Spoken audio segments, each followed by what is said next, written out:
Good day, everybody, and welcome to another edition of the Military and Foreign Affairs Network. I am your host, the voice of reason. Today, we have entered day 163 of the ongoing war between Russia and Ukraine. And several weeks ago, probably a little more than that, probably a few months ago, as this conflict has been going on for some time now, much longer than the initial assessment by some of the talking heads out of the Pentagon, stating 2 to 3 days before the Russians were to take Kiev. But as I talked about, again, several weeks and possibly even just a few weeks after the start of the conflict, that I did not believe Russian forces were intentionally targeting civilian areas within Ukraine. And I had explained that out of necessity, the Ukrainian army was moving military forces and equipment into civilian areas. So, as I talked about before, as Russian forces degrade and destroy these Ukrainian military bases, other facilities had to be repurposed for Ukrainian use, and obviously those are civilian. That is civilian infrastructure that could be used by Ukrainian forces. Outside of that, the Ukrainian army could put its military in open fields, but outside of that, it really has nowhere else to house military forces, as a lot of these barracks have been destroyed and military facilities have been attacked by Russian cruise missiles and tactical aircraft firing the Kh-59 cruise missile at these targets. So again, it's just within the context of war and how modern war is fought. Obviously, this is not the Napoleonic era or prior to that, where armies could march out into open fields in neat little squares and engage each other. This is just not the way modern wars are fought. It encompasses the entire nation state. And that's what we're seeing right now. And to add on to that, Amnesty International has now released information that it believes, and it is reporting, that Ukrainian forces indeed have moved military forces into civilian areas such as schools, hospitals, and those sorts of areas, which would make it a valid target in terms of Russia. Look, I'm not picking and choosing right or wrong here. It's just the Ukrainians don't have a choice in terms of where they deploy some of these forces without getting them destroyed by moving them into the open. And then obviously the Russians aren't just going to let these Ukrainian forces move into some of these areas without attacking them. It's the nature of war. It's what happens. And again, if we were really seeing the Russians attacking and going after civilian targets, some sort of terror bombing campaign, the likes of which we observed during World War II, with both Germany and the Allied forces going after each other's cities, that's not what we're seeing in this conflict. The Russians could have launched major attacks upon Kiev, and the Russians still, to this day, for reasons that really escape me at this point, have not gone after all the targets that it probably should have inside of downtown Kiev for some reason. And again, we can initiate hypotheses on why that has happened, but we really don't know at this point. And then compounding that again, if the Russians really wanted to launch some sort of terror campaign against the quote-unquote civilian population of Ukraine, it could do that, and it would look a lot different with a lot more casualties than what we are seeing right now. So again, I just wanted to address that report that's coming out of Amnesty International, and which is stating that Ukrainian forces indeed are using civilian areas to hide, conceal, and shelter military forces from continued Russian attack.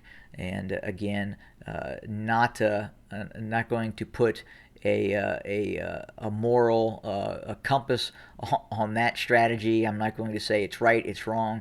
It's necessity. It is war, and that's what we are seeing right now.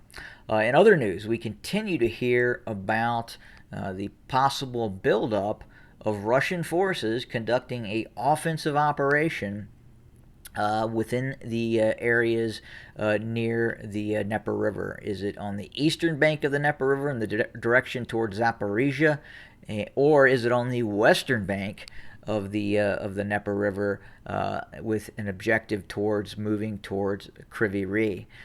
So, uh, tough call here. I find it interesting that the Ukrainians had been talking about this counteroffensive in the direction on the western bank of the Dnieper River, and now the Ukrainians are talking about a Russian counteroffensive on the western bank of the Dnieper River. So I don't think that's going to happen. I really don't. I don't think the Russians have the resources, and I think it would simply bog them down even further in some areas that could become very, very difficult for Russian forces to operate, especially near Kryvyi Rih and moving up towards that city. And it's a very, very large city, very expansive city.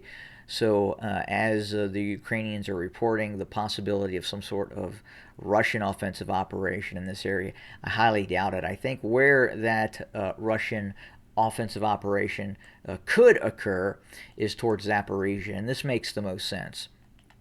If Russian forces, and let's go and take out go to the default map, and then back out so you can kind of see major roadways and arterial routes of supply for the Ukrainian forces, and you can also see it relatively as well for Russian forces as well. But it would make the most sense for Russian forces to move up an offensive operation along the M18 highway and look to sever some of these main arterial routes heading east towards areas such as Bakhmut, some of the front line areas near the Donetsk region that this sort of operation would cause issue for those Ukrainian forces in that area. It would also draw Ukrainian forces away from Sloviansk, Kramatorsk, and the continued ferocious battles that are taking place near Bakhmut and Seversk. But it looks like the Russians right now are starting to turn their attention from this very well defended area running from Sloviansk down to Bakhmut and then up towards that. We can call this, as we had called before, the Sloviansk, Severodonetsk, Bakhmut triangle. We can now call it the Sloviansk, Seversk, Bakhmut defensive triangle that we continue to see Ukrainian forces tenaciously defend against Russian forces. Now, again, there's talk about this Russian offensive operation either towards Kryvyi Rih or towards Zaporizhia. I believe if, in fact, we do see some sort of late summer offensive operation by Russian forces, it will be towards Zaporizhia and look to move up the eastern bank of the Dnieper River, continuing to cut off the ability of Ukrainian forces to supply itself in the eastern areas, especially the Donetsk region, which the Russians obviously still would like to seize control over.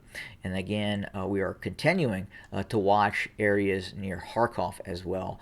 I don't believe the Russians want to end this operation without having the ability to seize control of Kharkov.